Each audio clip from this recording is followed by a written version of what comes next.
Oh.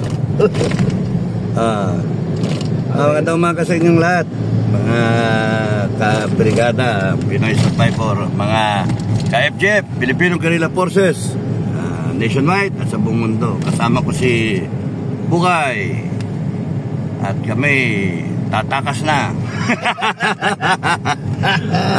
Pupunta na kami ng Tawi-Tawi.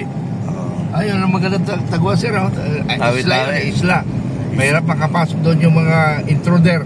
Hindi, ba't sa China na lang? Sabi nila na mukha, ano ka daw, pro-China ka. Hindi, China na tayo eh. Yan ang gusto ng tao eh. Hindi, maganda sa US. Sa US tayo. US, okay. Pala, si Trump pala yung kakampa natin, pabor sa atin. Nangangamusta nga yata si Trump sa FGF eh. Sabi ni Panadero. General Panadero, Lieutenant General Panadero, kamusta daw ang FGF? Kung buhay pa. Buhay pa naman. Buhay pa.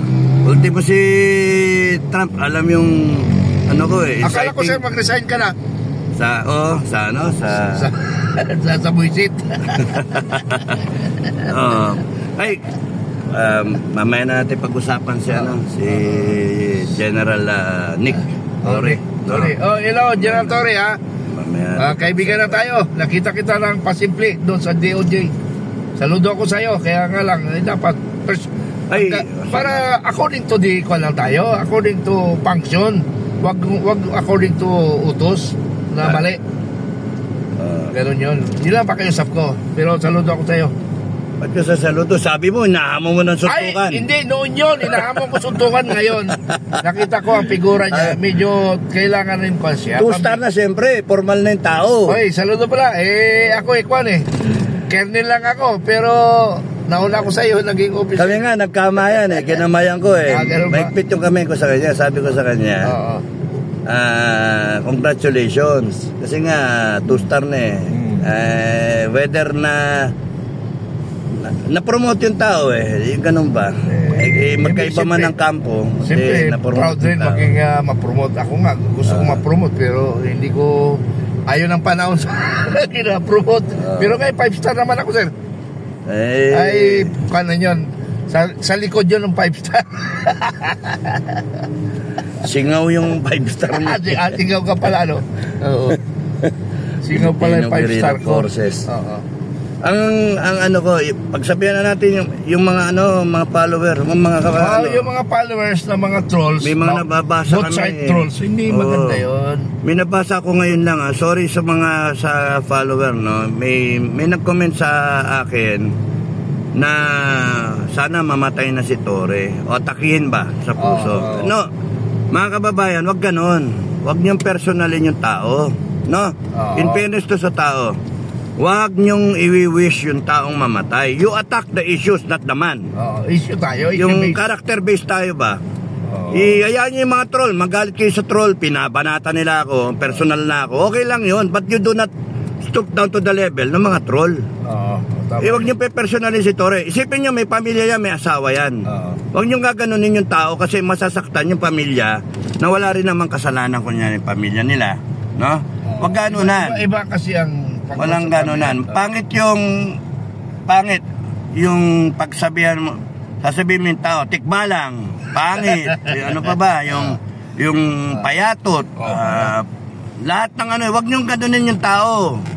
You do not attack the person. You attack the issues. Not the person. Do not go personal. Mali yun, mali. Mali daw, mali. Hindi tama yun.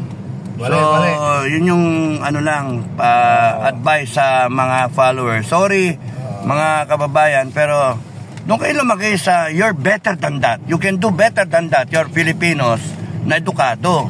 Sa mga hindi edukado, naanganga, huwag kayong susunod sa ganyang style na sisiraan nyo, pe-personalin nyo. Ayaw nyo rin ganunin kayo. Hayaan nyo yung mga yung mga troll na siraulo, na pinipersonal ako. Huwag kayong magalit, okay lang yun. Sa langit yung niyan. Kasi kunyari, kung binigyan tayo ng Diyos, ng langit, ng ang bawat isa sa atin, 8 billion people all over the planet, na 119 million Pilipinos, ang bawat isa sa atin, igagrant yung wish. Tapos magwi-wish kayo mamatay ang isang tao, takihin na lang si Torre. Mali. Ang i-wish nyo, kung isa lang ang wish natin, ang i-wish nyo, sana global peace. Sana maganda ang buhay ng lahat ng tao. Ganon, positive, hindi yung negative, titirahin yung tao. Kasi binanatan ako ng sedition. Huwag nyong ganunin, huwag nyong personalin. Sumunod lang yan. Ako sinusundan ko yung usapan namin ni Bato Nabi ko nga, gusto kong upakan yan pag nakita ko Pero nagtimpi ako. Buti na lang, Bato, salamat Bato, playbook ko yan si Bato Salamat at sinabihan mo Bato, ako. Si De La Rosa. Salamat at sinabihan mo ako na patawarin ko si Torre. Okay. So yun lang yun yung magic word. Kaya nung nagharap kami, sinabi ko sa kanya yung usapan namin ni Bato. Ang comment ni Nick Torre, nabi niya yun, sir. Nabi niya. Kaya nga I will abide by what is the request of Bato na patawarin ka na lang. And you will realize later on kung nagkamali ka o tama yung ginagawa mo. Kasi kung tama ka, ako yung ang kinasuhan ng gusto. Pero may batas tayo We still believe in laws. No, FGF, we believe in laws. Kaya nga, puta guys, kung maraming issue, yung issue atakihin nyo mga kababayan. Issue, hindi yung tao.